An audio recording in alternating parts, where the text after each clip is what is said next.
So, welcome back to Akashic Conversations, where we're picking up episode 2 of the Akashic Conversation we started last week about Valentina's trip to Colombia, to the Sierra Nevada mountains, spending time with the Indigenous tribes there. It was such a fascinating exploration of that journey. So, if you didn't watch episode 1, please do check out in the description below episode 1. I'll also link it at the end. I really recommend that you watch that before moving on to episode 2. But for those of you that are back to join us, then you're in for a real treat with this final part of this Akashic conversation.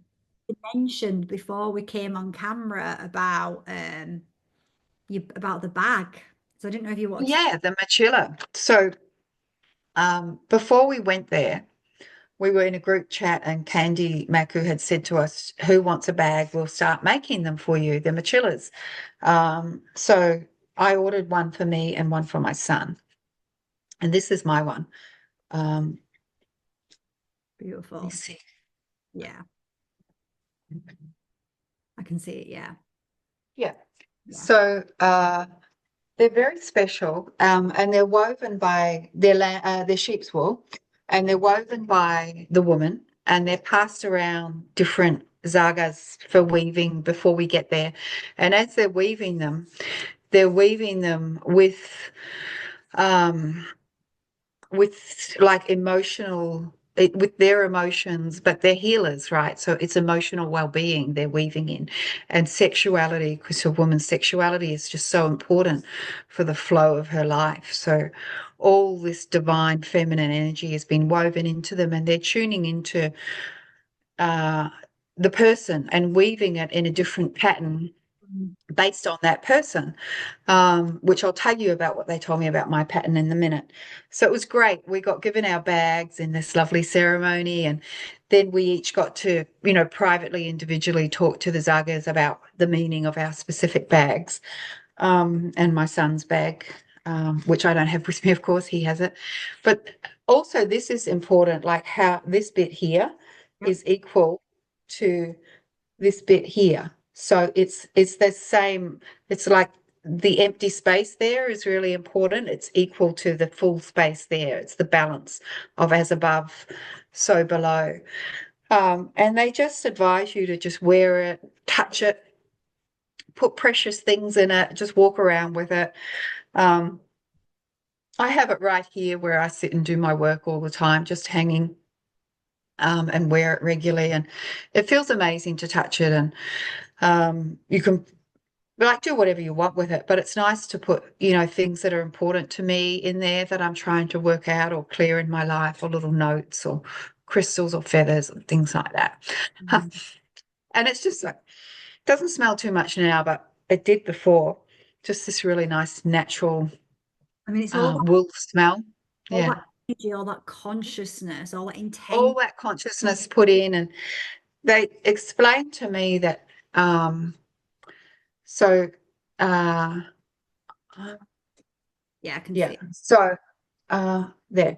So this is they first of all they said to me, which I understood everything that they were talking about in all the teachings there. Um uh, which is just, just saying it. It's not like good or bad. But they said to me, you know everything that we're teaching already. And which was lovely to hear. I said, yeah, I feel like I do. They said, so you're not here to learn from us what it's, although I was, of course, and going through my stuff. But they said, this is your path. It's a strong path. You're already on your path, and it's solid, and it continues. There's no like stopping and starting bits there. There's no like difference. This is the path. It's strong. You're already on it. It's at the bottom as well. So you started on it when you were young. It's at the top. You'll always return to it. They said, but your thing is that you lose confidence or you lose energy and you slip down. She said, you just need to stay really strong on your path and keep going, because what the bag shows is that you're on your path. You know who you are. You know what you're doing. But you slip down sometimes, and you slip back. So she's just like, stay strong, stay motivated, stay confident. Yeah. So that was amazing, just beautiful to hear. And I recorded it as well. So I like love listening to that, love hearing their voices, because the elder Zaga, the grandmother one that she sat with me one day and uh, just told me so many things about language and about the mamas and Zagas. Excuse me for a sec. Um, she speaks Spanish, so this other wonderful woman, Anna, was there interpreting, and the two, Ati and Anna were, and the other Zaga were talking about the bag, and then they showed me my son's bag, and his is kind of similar in that it's got the path at the bottom and the path at the top, but hasn't got such a strong path in the middle. There's a bit more energy, um, and they said. Try to find a bit, but I know what they said. They said about him, they said he knows what you're doing. I was like, oh, really? Because he's not really alternative, but I mean, he grew up with me, but to him, it's a bit boring until he was a teenager and all the girls loved having But some. Oh, your mum's a healer. Ooh. Uh, and she's, can she give us some essential oils? And wow, that anyway. So, but they said he knows what you do. I was like, oh, really? They said, yeah, he's fully aware. His soul is fully aware of your mission on the planet, and he's actually in service to the earth as well.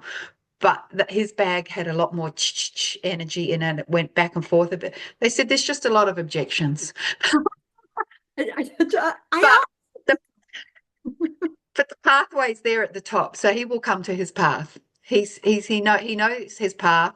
He knows he's in service to the earth. His soul is fully aware of what you do as a healer, even though he says he's not that interested. And he will come to his path in the future. So I thought that was so interesting. I thought, oh yeah, there's a lot of objections.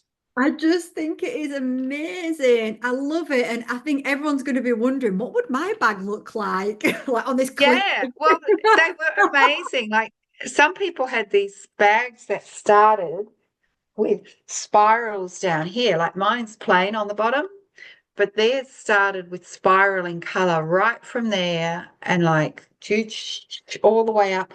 And it was something to do with being creator beings, like something like that. And their spiral just went all the way up. It was incredible.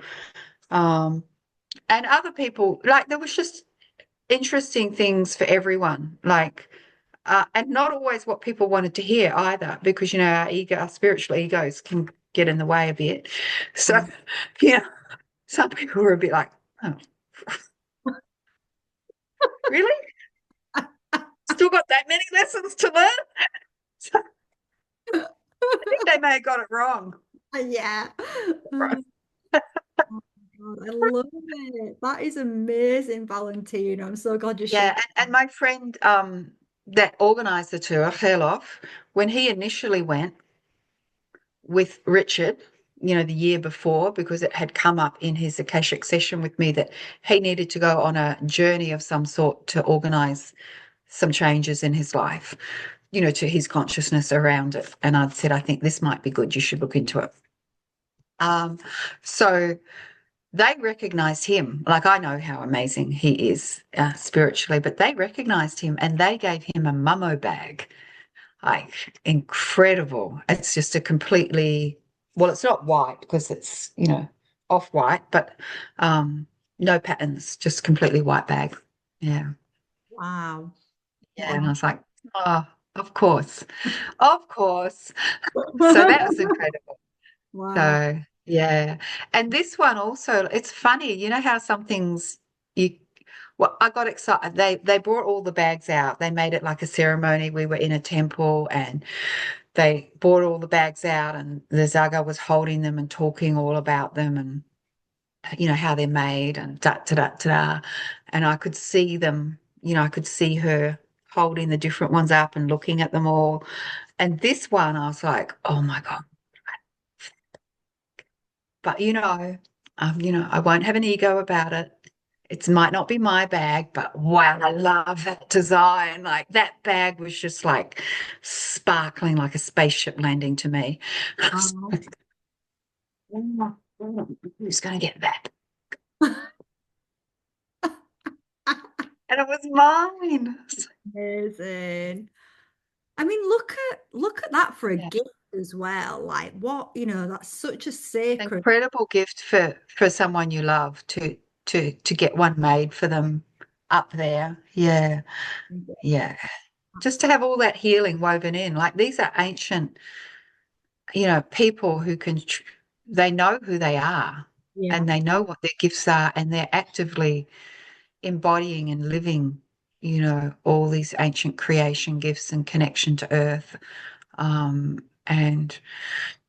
it's funny because I was talking with a friend about like this is diverging slightly about their incredible gifts. Like they don't have a lot of money there. So in some ways they view us as like, oh, we've got money, so give us money because we need money to interface with the world for different things Yeah. sometimes or to build things, and I was talking to a friend saying that money thing is a bit weird. And he was saying, well, they're not used to handling money. So if they need something and there's been some money donated, they'll use it. If they need food or something, they need to get something from town, they'll buy it. Whereas the Western person might have donated it to build a temple and then gets upset. So he was saying, but we're the same. We go there and we're like, give us your healing. Come on. Right. So we're really rude as well. So it's just because we assume that it's right there and that we've turned up and we're here. So we've made a donation or a payment to be here. So um, fix me or reveal everything to me. Right. So it's just that interesting relationship to understand too that um, they're ancient and we need to go there with a massive amount of respect, and understand also that it is a poor country. So our money that we bring is very important to them. And we Yeah. really have to understand that it's not something they're used to handling either. Yeah. And just in the same way, it's an easy way for us to, because we might be judgmental about it at first, to realize that they look at us and just are like, wow, you're just so crass. The way you're coming here and demanding all this healing from us, and you're coming here with this really heavy energy and, stomping around the mountain, and we've got to cope with you. So we've got, Right. Exactly. so Yeah, I mean, this is like they've dedicated their lives to what they do and who they are and being in such right relationship and integrity. And like you say, then we rock up yeah, with our baggage, our our heavy baggage. and Yeah, we're like, help. They're like, yeah, yeah, yeah. And that's, yeah, it's such a good thing about that, right? Just being in right relationship and radical responsibility as they try to teach us for our oh, own energy. and Yeah, actually, we're actually, the next conversation we're having is about radical responsibility. And I know, perfect. we've Yeah, talked a lot in my mentoring sessions and just a lot lately about right relationship and also about, which includes energy exchange, right? We can't expect to go somewhere and to yeah, and not have an energy exchange. And it's have an energy exchange. yeah, and it's one of the reasons why you can't just turn up there. You can't just, like you said, you can't just book a room. You can't just like, yeah, money is a very good teacher. You can't buy everything. They do need money, but Of course. you know, what they have is so much more valuable. You can't just think, you know, that yeah. Yeah. Anyway, that we'll No. have that more right relationship and radical responsibility conversation soon, but in another chat. But um, yeah, yeah, that's all of so that's the bag. What I love it. I absolutely, like I say, I just know Yeah, there's so many people watching this trying to yeah, figure out what their bag would look like. Yeah, Like 9 months. yeah, yeah, Um, yeah. And I guess that's I brought in money too, because some people were like, "Wow, that's I can't remember how much it was. It might have been 180 or something. Might have been more." Some people were like, "Wow, that's a lot for a bag," and it's like, not really. not It's for nothing. You're lucky you can buy it. You're lucky that they're willing to help us. right, and it's not just a bag, right? It's like it's so much more than that. Yeah, They've sat there and they've created it, they've weaved it themselves, they've done it with all that intention, all that prayer, all that healing energy. I mean, yeah, not just the yeah. It's incredible. it's Yeah, so much more than that, and it's going to keep giving to you, yeah. basically, if you look after it. Yeah, totally, totally. So, and they're always weaving them. They're always sitting there with a bag working on something beautiful. Because the women are the weavers, the men are the messengers, and the women are like the weavers and the oracles, and the Yeah. men bring the message out to the world. There's a huge amount of respect between the men and the woman. Um, So they talked about how to plant seeds. That was one of our teachings one day when we were just out there in the garden in this beautiful property we were staying on.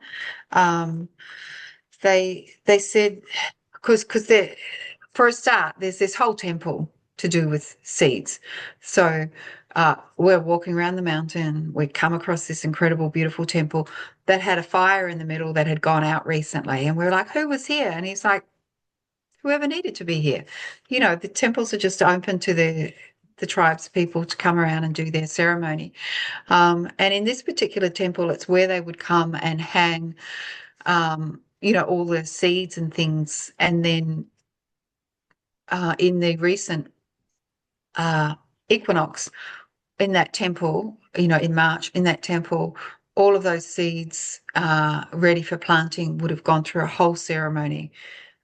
So they do this whole ceremony with them and then they plant them. So there's this incredible relationship with um, with ceremony, with the land, with how things are planted, with when they're planted.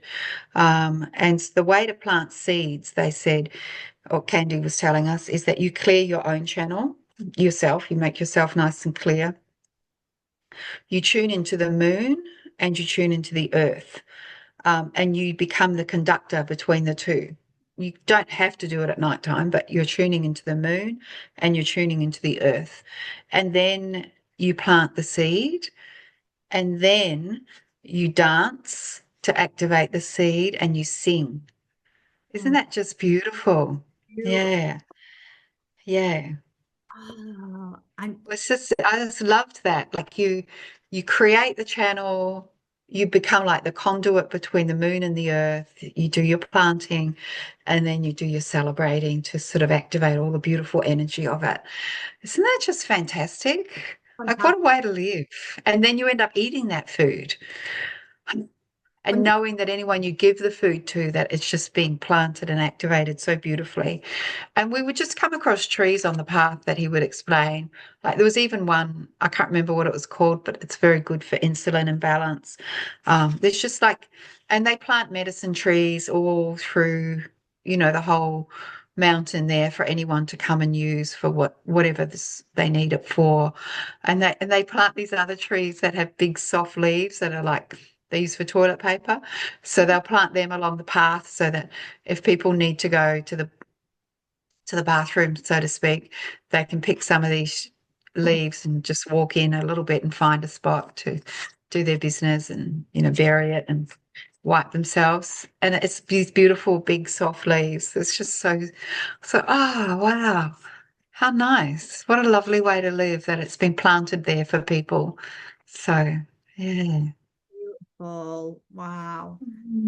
Mm. I think school in the future, as we bring some of these, ancient teachings back in and start Yeah. we are living in right relationship. They're going to be so much fun. Yeah.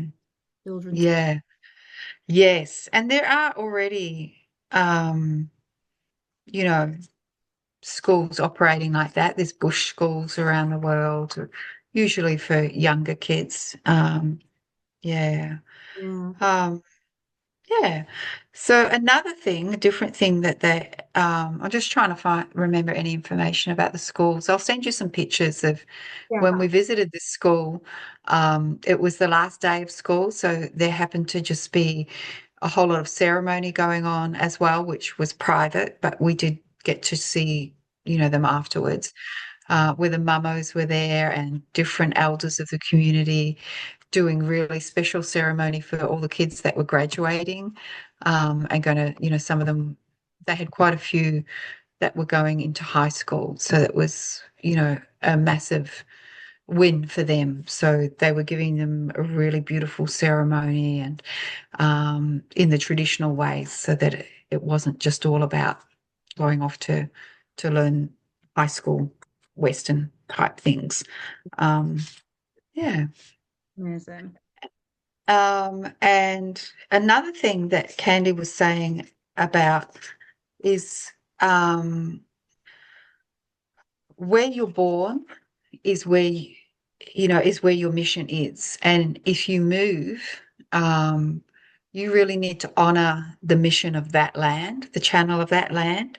So he was saying that wherever you were actually born, you have the codes within you for that area, and you intuitively know how you're meant to be there, even if it's harsh, like a really harsh area, you have the codes within you to know how to live there.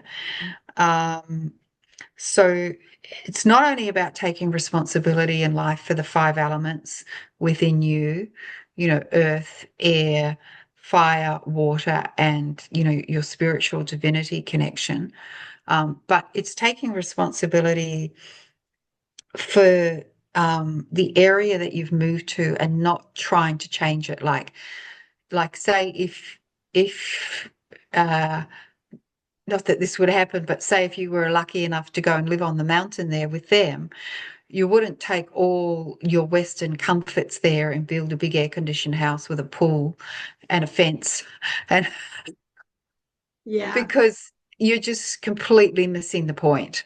Yeah. You need to really honor, and if you happen to be somewhere that's a desert area, you have to learn what the channel of energy is there, not just dominate it and try to make it comfortable for you.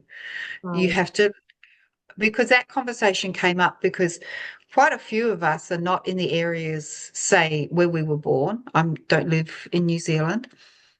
And also our ancestry, we're not in the areas where our ancestors are, like you are in the UK, but I'm not. My ancestors are in Wales and Ireland and Scotland. So that's when he started talking about how you really have to tune in and honor, the land where you are. You have to honor the channel and the cultural heritage and the healing of the land where you are. That's part of your responsibility of being on Earth. And I just thought that was fantastic. I love Oh, that. really Yeah, that as well. yeah, So basically what you're saying is where you are born, you've got those codes, but if you move somewhere, then it's actually about tuning into you adapting to the land there, tuning into the land, yeah, rather than trying to yeah, make it bend to fit maybe what you've yeah. come from or you've just left. Yeah, and we do a lot of that, or we try to in Australia, is uh, it's called being on country, or what you'd call going out into the woods or something, where you honor the song lines that are here already and try and learn about them and honor the land, honor the animals that are here, and spend time. Like I'm inside at the moment looking out. That's not honoring the land. Like actually going out and spending time on country and just listening and tuning in and asking, to be connected to the land and honoring whatever you know or have been taught, by the local people about the ceremonies that are meant to happen here, is huge. We try to do that a lot in Australia, those of us that are interested in real connection. And that's the kind of thing he's talking about. It's not something you can learn up here. It's not something you can do from your lounge room. It's like you going out into the woods and talking to the trees all the time. And it's so foreign. Like we were chatting before the call, and you always sit with a certain tree, and then that couple checked on you. They thought, you were Something was wrong. distressed because it's so unusual in the modern world to just spend time with a tree. Yeah. They were like, "Are you okay?" I'm like, "Yeah." He's like, "I always sit with the tree." They went, "We've seen you a few times. We just thought something was wrong." Oh, so sweet, right? I know, Yeah.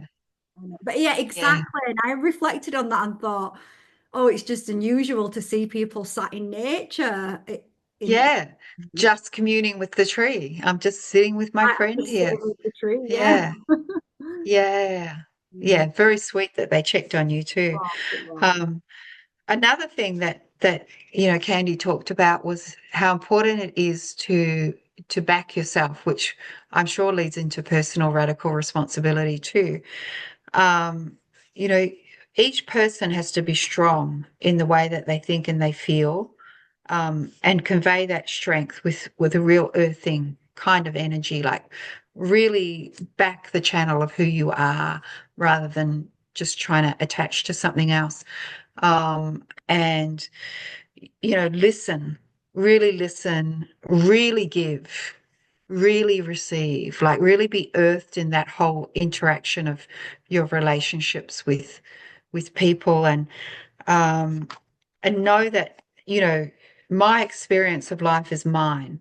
It's really important that I acknowledge that I know that, Mm. and that I know that my experience is mine, and that it's very important for me, for the knowledge I've learned in my life experience, and your life experience is very important. And another teaching was to address other people in conversation as teacher or master, so that they give you the highest value. It's this same concept of seeing someone, which we do in Akashic soul gazing, seeing someone in their highest light codes.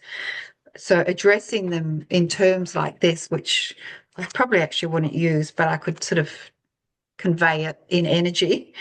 But teacher or master, so they give you the high, addressing you like that triggers something in you to you will give me the highest value of what you know about yourself and about the world, because I've addressed you as a master and as a teacher. And then it's really important to really listen, because the way you answer will then tell me what kind of conversation we're going to have. The way the other person answers when I have, you know, address them as teacher or master, whether it's in words or attitude, and the way they answer tells me how they value themselves. This is the teaching from the mountain. The way people answer tells you how they value themselves. So it tells you the type of conversation you're going to have. So you kind of know what level to go in on. But I just thought that was really wonderful, that whole really valuing your life experience, your knowledge, and really earthing it when you explain it to people. Don't have it all, oh, doesn't really mean much, but this is what I think. It's like important to be really earthed with this. This is what I found out about life. This is the knowledge I have to impart to you. Um, yeah. Love that. So Yeah. that was another right relationship teaching from him. Yeah, I love it. Yeah. Well, really beautiful. So what do you think out of, I mean, it's probably quite, I mean, because you've just shared so many amazing things with the audience and with me as Yeah, well. Obviously it was a extremely magical experience, sacred experience. he was. Yeah. I'm just looking through my notes because I don't want to miss anything, and we can cut it up into a few things, right? Yeah. Um, I did just want to say, one of the things that had come up in an Akashic session with a lovely guy called Nelson, who has been there a few times before as an interpreter because he speaks Spanish. He's very interested in the language, and it had come up. I'm sure he won't mind me sharing that the language actually comes from the rocks and the trees and the waterfalls and the nature, and that's the teacher of the language. And that's what he has to access in the Akash to learn more about the language. So when I was there, I asked my new friend, the grandmother healer, who was giving me so much helpful information. I asked her, sorry, flicking through my book. I asked her about language, and we had this great communication about it all when everyone else was sleeping because they have siestas. And we sat down and we had this great chat with Anna doing the wonderful Spanish interpreter that was there with us, Ana Milena. She's amazing. Um, she's Colombian. She takes people on the mountain too. We might link to her as well. Um, I think she'd be open to that. She's got a very good, really, really long-standing, like she's been going, well, people haven't been going there for that long. She's been going there, taking people there for about 5 years. She has a very good, respectful relationship, good family relationship with this group there, the people there that we went to see as well. Anyway, um, I was saying to uh, trying to find her name because I love calling them by name, but it just doesn't roll off my tongue very easily. So I was saying to the grandmother healer that I think that the language comes from nature, from the rocks and things like that, and trees. And she said, yes, it does, but it also comes from the stars. So and each word is a mantra. And she actually gave me a whole lot of words, which I won't go through now because even all the talking we've done today is starting to, it's a lot processing through me now, even talking about the mountain. Um, I've nearly had enough, but for today. But um, she said each word is a mantra, and it was given to them, from nature, from the stars, and things like that. So I asked her, "Do you know uh, who gave you each word? Do you have that memory still?" She said, "No, but but I can give you the words for different things, like star and waterfall and tree and this and that." So that was fantastic to be able to write those things down. Um, That, yeah, that's amazing. yeah, and we had this great interaction where I had bought a few gifts that I thought she'd like, just that I had on me. I didn't expect to be even having the conversation. I realized once we got there that we got along well and we could have a conversation. So I bought, pens and colored pens and this and bits, crystals and things, which I'm not sure are even that valuable to them. But anyway, it's what I had.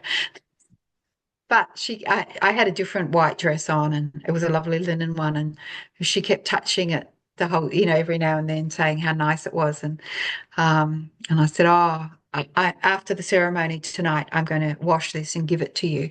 So she was really happy about that too. So, I love so it was that. nice to actually be able to give her something that she wanted because she wears white all the time. She's a Zaga, and so yeah, I love that she she just kept really. touching it. She's like, hint, hint. I know it was like hint, hint. Give me a Oh, dress. this is really nice. And she'd get up and she'd be like, oh, God, oh, this is taking so much of my energy, giving you all this information. I'd be like, I'll give you the dress. She'd sit down again. Okay, what else do you want?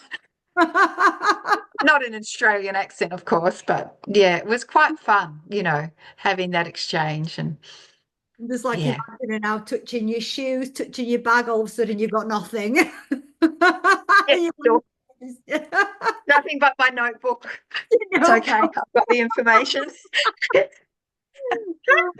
Brilliant. Yeah, it was funny because I was even showing her I had a beautiful bamboo slip underneath it because I knew it'd be hot there. So I took a nice things like linen and bamboo, saying this will keep you cool. This is really, ooh. You can have that too.